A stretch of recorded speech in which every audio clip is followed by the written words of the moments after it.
You're listening to In Sickness, a podcast about caregiving with Allison Breininger and Justin Bima. Good morning. Good morning, friend. How are things going over there on this Saturday morning? Well, it's a beautiful day here in Minnesota, and there's nothing like a Minnesotan in the springtime or the almost springtime because we just appreciate it so much more than most of the world.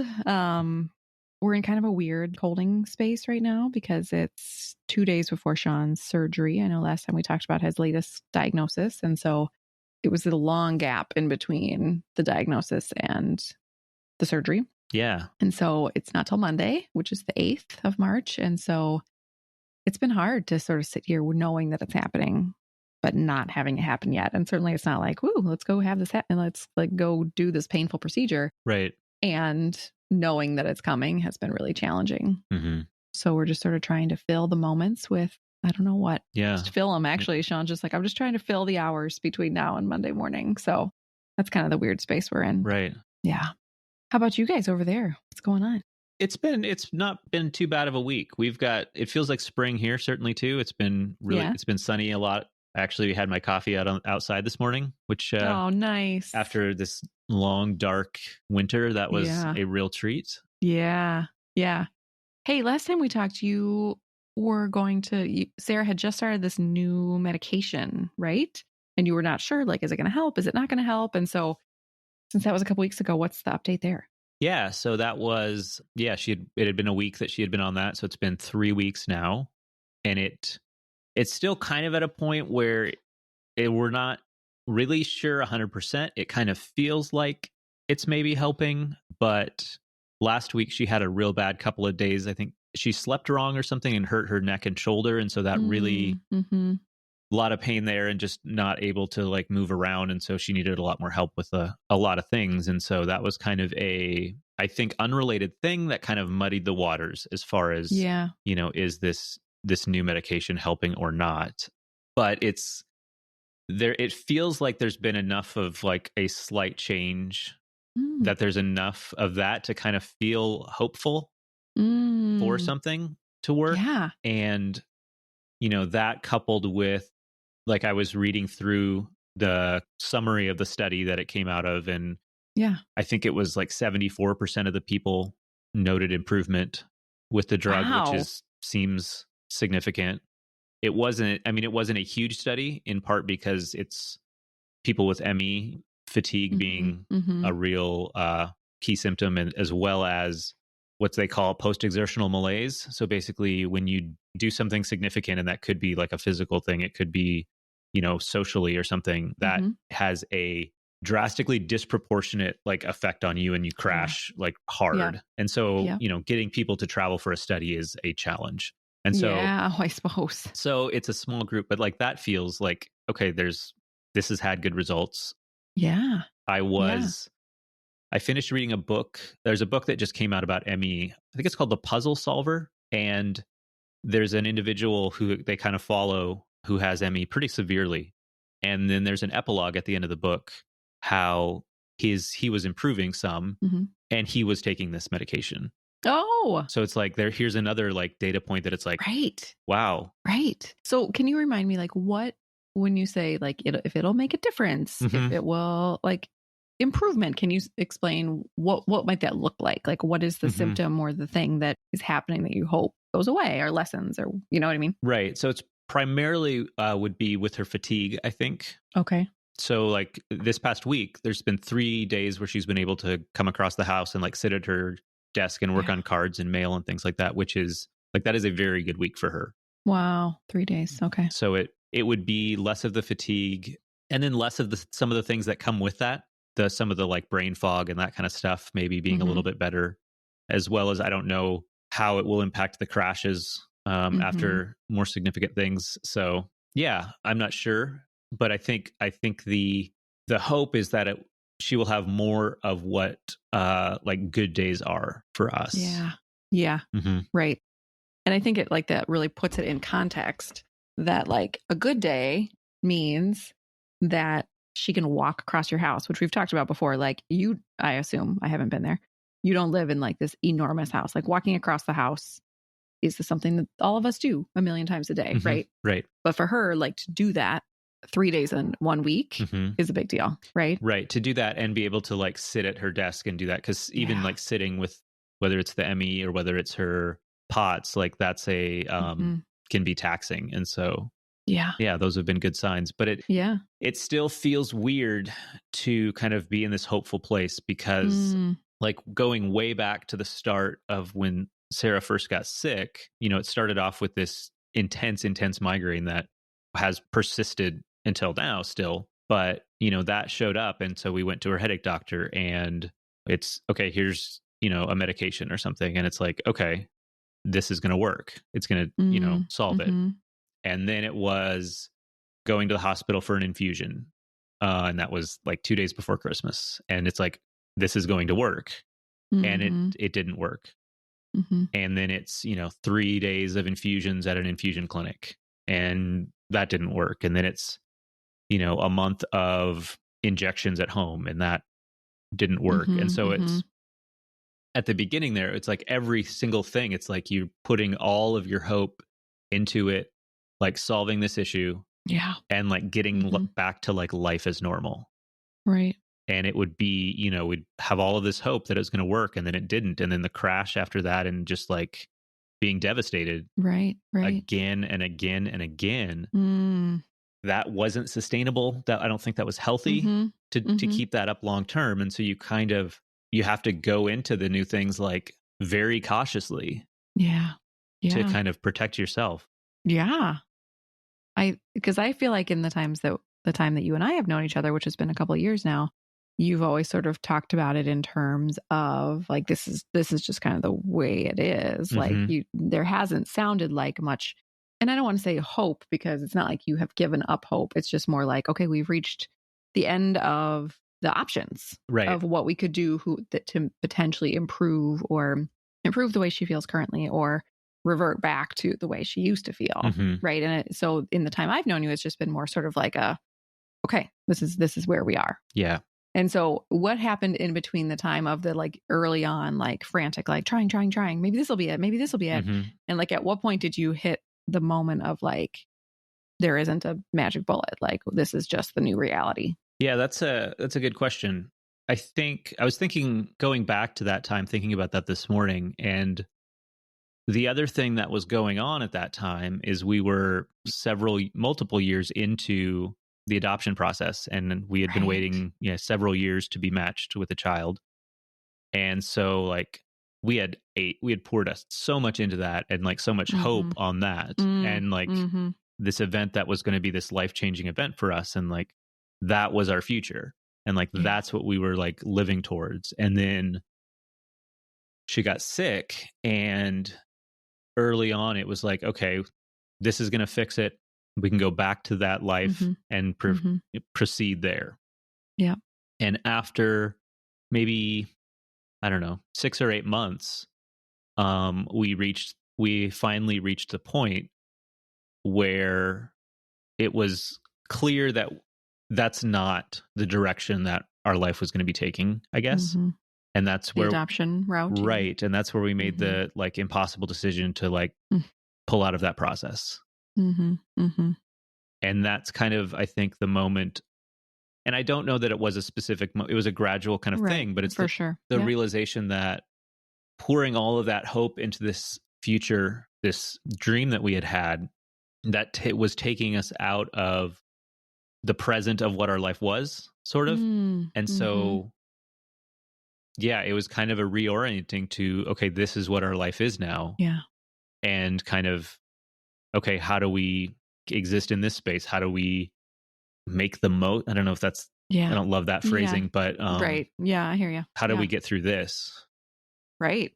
Well, that's an interesting way to think about it. Thank you for sharing those pieces, because I know I can't, we had a moment like that as well, but for us, it would have been with our second child. But it makes me think about how in that same moment or process you talked about, that it was like in the giving, and I don't, giving up hope doesn't maybe seem like the right phrase, but in the realization that like there weren't any magic bullet remedies out Right. there, right? Was the same process in which you realized that the hope that you had for this future thing, like those two things are tied together. Yeah. Like the lack of medical solution is directly tied to this other kind of hope that you had, which was for a future that you had always imagined. Right. Yeah. So what about now? I mean, so after all those years of just being like, okay, this is the reality that we're in. And like you said, sort of like being more sort of present and like, okay, this is it. This is where we are. To now have this glimmer of like 74% of people improved, right? Like how do you manage that in yourself? And what does that feel like? Yeah, it's certainly, I feel like I still kind of am, like, have my guard up a little bit, I guess. Like I want to feel hopeful. Yeah. But after so long of, like, for years and years and years, everything we've tried feels like it's been like either just so much of a long shot kind of thing where it's just like, okay, we'll just try this. Not necessarily feeling like, okay, there's, strong evidence or something like that this can make a difference. Or it's been things to just kind of maintain rather than improve. Yeah. And so it is like there's a shift, like a mindset shift to kind of be looking for this. And it's those past kind of experiences kind of like whispering in your ear, like, be careful here. While at the same time, like, I really want this to improve her life. Right. Clearly. And so I guess kind of like, I don't know exactly how to balance those two. It still feels like being very cautiously optimistic. And also, like, how exactly will we know? Right. Because just in general, like, Sarah's, how she's doing ebbs and flows quite a bit. And like this winter has been not a good, like, period of time for her as far as what she's been able to do, like, compared to the previous winter. Yeah. And so, is it just she's coming out of that and going, and so it's, I don't know, there's a lot of things at play, but regardless, I think, of whether or not it does make a difference or a significant difference, it's been really good to see and experience that there is research being done that is coming up with things and things that are helping at least some people, because it's been, mostly through this whole experience that there aren't these, like, here's these studies and here's these new treatments, or here are any studies that point to specific things. It's all been kind of the trial and error sort of medical working through stuff. Yeah. It's interesting, last Saturday, February 20th, was Rare Disease Day. And so I was thinking a lot about that, because obviously Fanconi anemia, what Sean has, is rare. And it's true that, like, it's not like breast cancer, lung cancer, other things where, like, you could Google research study and you would have a bazillion results, right? Yep. And so for you, I just wonder, like, for you to see, like, there's a research study about 74 people who have this. Yeah. You know what I mean? Like, even if it's a tiny one. Yeah. Because we've been in the situation a number of times where we've had to be the research study, essentially. Like when Sean needed radiation, they're like, we don't think it's a good idea, but it's kind of what we have to do. So we're just going to try it, see how it goes, right? Like, that's not very reassuring. And so I just imagine for you to see, like, even a tiny research study is like, hey, something's out there, right? So even if there isn't, this current medication maybe doesn't work for her, to think like, oh, like, maybe something else is in the works. Like, maybe this isn't, like, this isn't it. Right. And there's, in the past, months with COVID and all of that, and that seeming to be another, like, infection that is triggering ME in people. Like, it looks like the funding is like an order of magnitude difference that's going to be going into this, which is, so it's at that cusp of this moment too, of having more on that. Good. How has it been, like, on a daily basis? Like, and I wonder if it's different for you than for her, but are you like, oh, she looks good. Oh, that looked good. Oh, that didn't look good. Do you know what I mean? Are you like that, or are you much more chill than I am? I think I'm more chill about it, just because I've gotten used to the slow and changes day to day. Like, one day can be great day, and then the next 3 weeks are just horrible. And Yeah. so it's that watching every move isn't, I mean, that's kind of goes back to you just have that hope and you're just like waiting for the confirmation kind of thing. And that just doesn't feel like something that is, I don't know, like I guess I just don't feel like I could have a lot of confidence in a one day kind of, so it's trends that is what we're kind of looking at. And so it's over this week, she's been able to sit at her desk and work on cards. Like to do that 3 days in a week, that's a really good week. Yeah. Yeah. So it's, I think it's going to be kind of that more, how is she, where are we in a month compared to now? And what does that time in between looked like? Yeah. Yeah. How does she feel about it? Or is she hopeful, or are you kind of on the same page about that? Or what does that look like for her? I think we're pretty much on the same page. I mean, I was talking to her about, that this is something we were going to talk about today.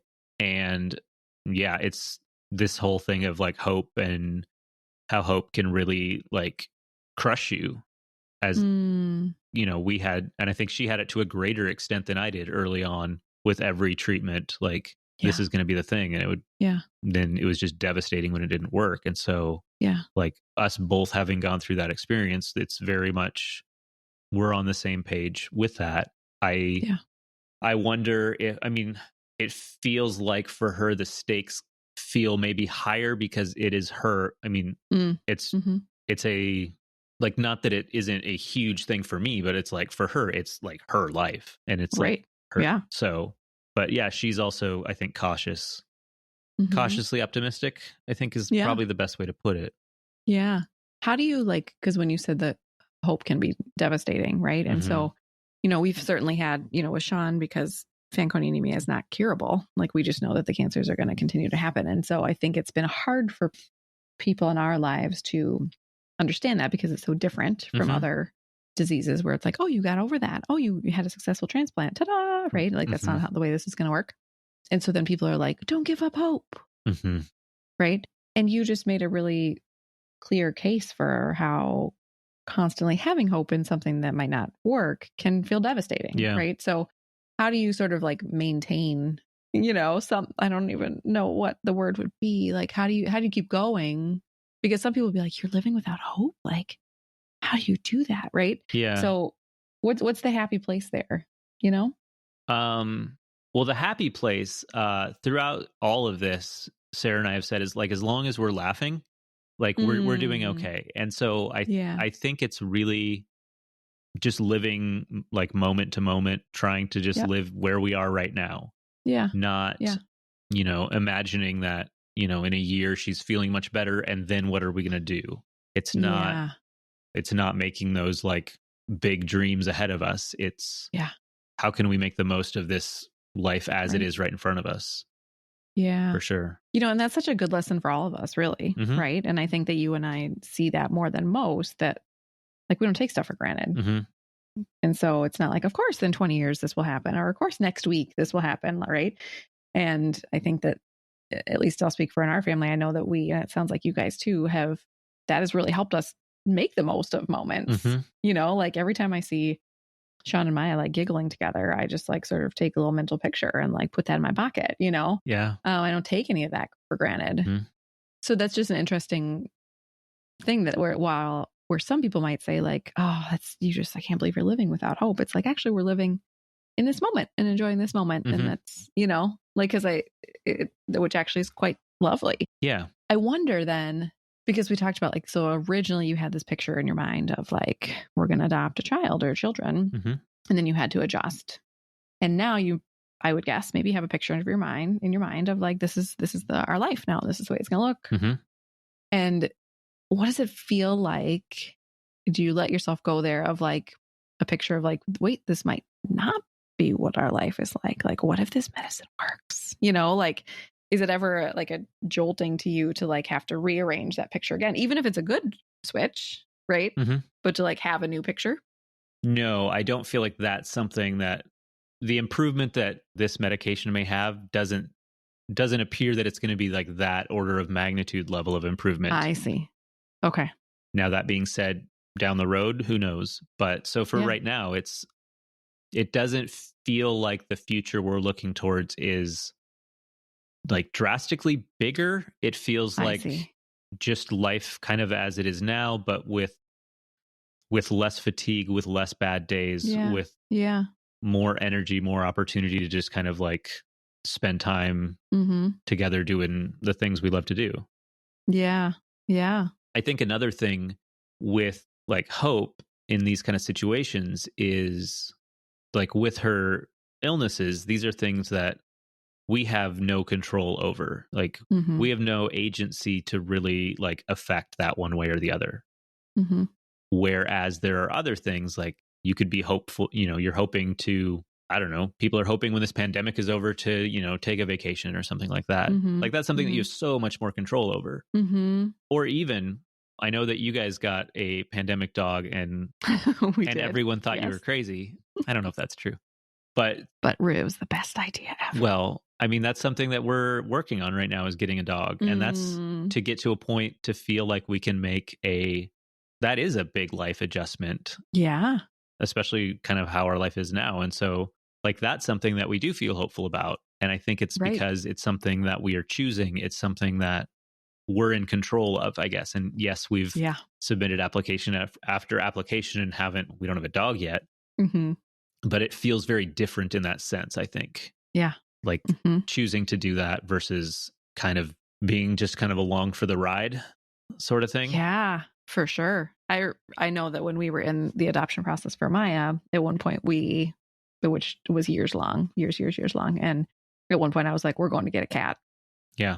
And Sean's like, what? We don't like cats. I was like, I don't care. We're going to get a cat. Because it felt like in that moment, like and the world is different now because people like pets are so wanted during this pandemic at this point. But at that moment, I was like we drove to the Humane Society, walked in, picked one out, filled out some paper, brought it home. And it felt like this is something I can just go do right now that I have control over. Right. And so I think I get that there are some things that, like when you don't have the control, that some of those things that you can, you kind of grab onto those. Right. What does it feel like for you? Because as a new dog owner, you know, I know it's a lot of work. Yeah. And so for you thinking about what does that feel like thinking about if she's having a bad day and like that rests on you, right? More of that responsibility. How does that feel going into the dog ownership? I mean, I think that kind of piece of it, like throughout the whole, like, we're going to do this, that's been there. Like, I'm aware of that. I think in the past week, it's kind of been more to the point of like, oh, wow, yeah, this is going to be a big change or a big, new thing. And I'm sure there will be days where that just like, I wish I didn't have to deal with that.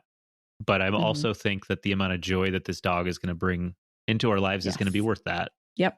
And I don't know, it feels really like powerful to be taking like I don't know, it feels like in a way we're kind of taking our future into our own control after this journey and like, okay, this is the life we're picking. We're picking life with dog. Yeah. Which has felt really good. Yeah. Right. So again, that when you picture like the picture of your life, right? That you've gotten to a place where you're like, this is the picture that we want to have of our life. Yeah. It's us with a dog. Right. I know that Sarah had told me individually about that it was like, oh, we'll get a dog after we have kids. And then that was not the path you went down. Oh, we'll get a dog after we travel. Yeah. Oh, well, you know what I mean? And so just that she said it was sort of a process of like, since we have done these things or we are not able to do these other things, like this is where we are. Yeah. And now we feel like we're, it's a good time for us. And so, yeah. Yeah, it was, I mean, some of that and also an acknowledgement that those futures aren't like, she's not going to get better to the point where we're going to be able to travel again. And so like kind of closing that door and then, okay, we can do this. Yeah. Yeah. What about you as far as what's your experience with Hope kind of been through the whole, from when Sean like first had his bone marrow transplant through countless treatments and such to now? Yeah, that's an interesting word for me because like I said, it's not, I think for me, it's more just like hope that we get through the thing we're in. Right. It's not so much like a big picture hope, I mean, more research is being done and sometimes, they're like, oh, we're going to try this. Oh, we're going to try this. And so sometimes I have these moments where I think like, oh, what if in his lifetime they figured something out? Yeah. and it kind of messes with my head a little bit because I do have this picture of like, this is what's going to keep happening. And, I mean, I hate to say it, but like he is already well past like the median age of death. Like, so I don't imagine like a 90-year-old Sean. And so, whatever pictures are in my head, sometimes when I do hear about those studies, I'm like, wait a minute, might something different happen than the pictures in my head? Mm-hmm. And then that's a little jarring too. I mean, like wonderful. Right. But like we've been talking about, when you sort of have okay, this is the thing, this is the way it's going to be. And you sort of settle into that, even if it's not a lovely space, and you make the most of it, to be like, maybe I'll be different. It's kind of an interesting spot. So I think, I mean, I'm certainly interested when research studies come out. I think that I can't throw my energy into like, what's the new thing and what's the new thing? And I just sort of hope that someone in the community will be like, hey, this would be a good thing for Sean to try. Yeah. But he's always the one, like we always talk about this, that if they're like, oh, there's a 1% chance that you could get the side effect, like he gets it, So I feel like even within a hopeful situation, I would be skeptical. Yeah. If it would be like, well, this is going to work for X number of people, that I would still be like, well, because even like actually something that came up this week around the vaccine is that, and this is like a caregiver brain situation, is that like somewhere in the cobwebs of my brain, I remembered that once he got a vaccine and that his body didn't create the antibodies in response. Like somehow I remembered that. And so in an appointment a couple weeks ago, I said, so I kind of remember this thing.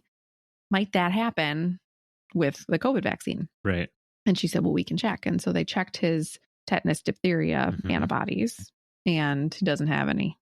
One of them he has like a little bit, and the other one he has 0. So we have to just figure out like, okay, he will get the vaccine, but when he gets it, then we'll have to check and be like, did it work? And does he need a booster and all those things? So anyway, that is just to say that even in a hopeful moment, like getting a COVID vaccine, it's like, that doesn't mean it's going to work for him, And I hope that people don't think that that's just pessimistic. It's more just like, this is like you said, hope can be devastating.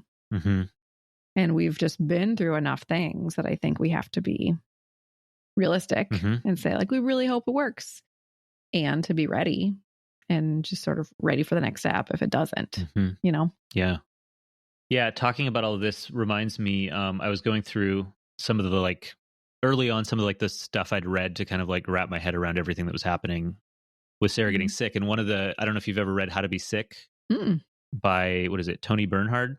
She has, I think when she wrote the book, it was chronic fatigue syndrome. So it's, what Sarah has, and I think she's had it for 10 plus years. But one of the things in the book that she writes is, when you're as chronically ill as I am, you have to make some very hard choices. Ironically, people may think you're giving up when in fact you're simply giving into the reality of your new life. And I think that's a lot of what this is it looks like people are used to, you hope for the next treatment, and people are used to like, they have examples in their brain of like the times where that works for people but probably for different types of conditions. And it's like, you can't stay on that roller coaster. It's like, okay, what is the life that we're going to like embrace? And like, this is the scale, or this is the life that we can like fully live. And that's going to look a lot different than, life to a lot of people, or what a lot of people expected or thought that your life is or should be, I guess. Yeah. That's really powerful. So it's not that we're giving up on giving up. It's that we're settling into the reality. That's so funny because last night I was watching Zoe's Extraordinary Playlist. Okay. I don't know if you've seen this show. And there were, I won't do too much spoiler, but there were two characters talking who were talking about grief. And essentially they were grieving. Yeah. And just talking about how they can't function because they are grieving. And the one said to the other, is this normal? And the other one said, I think we got rid of normal on the day of the diagnosis. Yeah. And I was like, yeah. I think that's true. And so it's like, reminds me of that quote you just read of like settling into the reality, which doesn't mean like not looking for things or not being hopeful every once in a while, but it's just like, nope, this is where we are. And I think that there's some quote self-care in that as well, right? Of just being like, yep, I accept where we are right now, Yep. And for some people, I can imagine that like the other day, a caregiver I know said that she bright sides herself. Okay. Yeah. I said, and does it work? And she said, well, 50% of the time. Yeah. But I could see that like sometimes I think for some people and their personalities, they might just need to be consistently hopeful and bright-siding. Yeah. And maybe that's just what feels good to them, right? Mm-hmm. And I think for myself, and it sounds like for you, the whole settling into our reality has allowed us to like enjoy moments and enjoy times and enjoy, live in this present. And that's not to say that going through that process of like from the like hope roller coaster to like, okay, this is what our life is, that was a extremely difficult, painful, like, yes, there's a whole ton of grief in that. Yes. Like that's been a hard process. And it's not to say that grief and, the kind of stuff doesn't rear its head from time to time. And you kind of, the waves of that wash over you again. For sure. It wasn't a simple like, okay, we're on this road, now we're on this road. And like, it's certainly a difficult and ongoing process. Yeah, I'm glad you said that, because I think when we say, well, we're just settling into this new life, like that makes it sound so cozy. And yeah, I think that we probably went kicking and screaming in a lot of ways and still do some days, And I think even for us with this latest diagnosis of Sean, like, even though we know it's always going to keep happening, like having it happen again is like, yeah, man, really?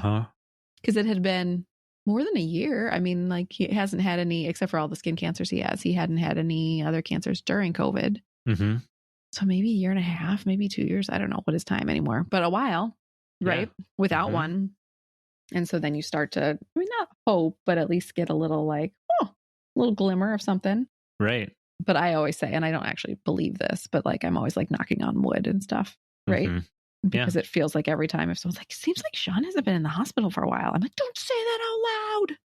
Why did you just say that? Right. And I know that's technically not how it works, but whatever it takes, whatever I need to try to make to avoid that. Well, even just someone like saying that, then like your mind's going to like, oh yeah, he hasn't been. And like, yeah. Yeah. Not always where you want your mind to be going. It's true. It's true. Well, even if this medication for Sarah, even if it's like one more good day a week, you know what I mean? Like that's huge. If I may, from here, like I hope that like it just turns up the dial, even a scotch, just like, anything. Yeah. What do you think it will feel like for you or for her if it, like, let's say she takes it for 2 months and like things are worse or things are the same? Like, what do you think that would feel like if you get to a point where you're like, yeah, this isn't the thing? I mean, I think it will be hard because here was a thing that was specifically researched. I mean, it's a drug for something else, but someone was like, okay, we've shown that this can help, and it's, helped a fair number of people. I think it will be hard, but I don't think it's going to be the same as those early trial and error kind of treatments and such. Yeah. I think that, we've kind of tempered our expectations, and it's easy for me to kind of look ahead. And if that's what happens, say that, maybe it will be devastating all over again. I don't know for sure. I know it makes me feel like, and maybe calloused isn't the right word because that sounds, but you know what I mean? It's like you've built those muscles a little bit, right? Yep. And so you're a little more like weathered. Yeah. And so it won't feel as raw, but maybe it will, because it's, in a way, it's also been a long time since you've had any source of hope. And so, it might feel raw and hard all over again. I think a good thing is, well, tell me if I'm wrong, are there any like negative side effects? Like, are there any risks of taking it? There's no risks. Okay. So and she doesn't seem to be having any side effects. So it's not it would be, I think, extremely unlikely that it would make anything worse. Good. So that's at least a plus. Yeah, that's huge. The other thing is, I don't know if we talked about this, is last fall, I think I brought up that she has that, what we call her headache magnet. Oh, and like the business went out of business or something. Right. And a couple months ago, we had gotten a call from a former employee of that company who was reaching out to the former patients who had been using it on behalf of the company that had purchased the company, as far as, are you interested in continuing to do this? We're working on getting all of this set up. And so, we're like, yes, we are. Absolutely. And then it was a while that we just didn't hear anything. And then all of a sudden we got a message from them. We had gotten the prescription updated, sent that off. And then like 3 or 4 days later, it was working again. Like we got the little card. And so that is back in operation, which for like the hit that felt like when that went away as it being the one thing that had helped her migraine. Yeah. And to when she stopped using it to see that her headache did get worse. And that was a hard hit to take, and to see that, okay, now this is back, and it's taking a little bit to kind of like work it back into the routine. Because, but at least there, it's like, we know this thing works and it can get us back to a certain previous kind of level. And I mean, it's not taking away your headache. And it's also kind of showing that, okay, this thing that we've been doing for, I don't know how many years she's had been using it, like was doing something. Yeah. Because there's times in the middle there where it's like, is this thing even doing anything? Yeah. Right. You just kind of keep doing it, and you don't know whether or not it is, or you're just kind of using it and it's not making any difference. But that was okay, this worked, this did something, and now we have it again. And that's been another, with a similar timing to this new medication. It's feeling hopeful, that feels very enticing. Yeah. There's kind of that, and there's the two kind of sides where it's of yourself, where it's like you want to like grab onto that, and the other side is like, be really careful. Like you've been burned so many times with this before. Yeah. Well, here's the thing. We'll think about, so you've got the headache magnet. Yep. You've got the new prescription, and hopefully you have a dog coming, right? Right. Yeah. So and spring. Yeah. Okay, that's 4 things. So, and I think you mentioned that a lot of the parents in your life are vaccinated or in the process of getting vaccinated, right? So let's just the list is getting, the longer the list is, the better the chance that at least one of them will produce good news. Right.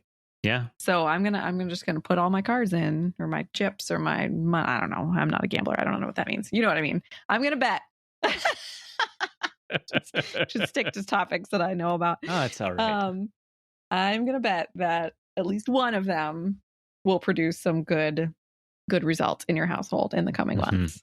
Yeah. And maybe the magical mixture of the 5 of them will be an amazing combination that produces lots of wonderful results. But I'm going to hope for you that there's some positive things that come in the next few months in your household. All right. Appreciate that.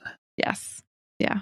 And I love that since we get to check in here so regularly, you can update us and how it's going. For sure. I do have to ask my engineer friend, are you making charts and graphs? Because I know early on in her illness, you were making charts and graphs. That is true. I am not.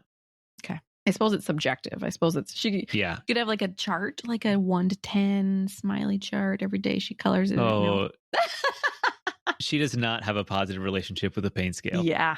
I hear that. Yep. Yeah. Yeah. So I get that. It's the kind of thing you kind of have to look back, and it's subjective and how are things going. But if there was something I could track, I would be tracking. Yeah. Yeah. Sean once said that with the pain scale, like he's like, so my 0 is like everybody else's 10. Yes. So let's just start from there. So yeah, it's like you have to have your own like qualified definitions to like, for sure, before you give a number to like a doctor or whatever. It's like, okay, this is what a 5 means for me. This is what, all of these mean for me. And also if your life is at 7 or 8 all the time, like what value does it have to go from there to 10? Like there's such a narrow range. It's like, it's true. Yeah. So, all right. Well, forget I said that. I just meant like a smiley face chart in general. Right. Like, okay. How was your day? Yes. The early childhood educator in me is coming out. Okay. Well, my friend, I am hopeful for you. And even if it feels dangerous or risky for you to hold it, I'll hold it on your behalf so that, one of us has it at least. And I hope that some good things happen in your household in the next couple of weeks, a month. Thank you. And we'll certainly be thinking of you all as Sean's going into his surgery on Monday morning. And thank you. Hope for good results there.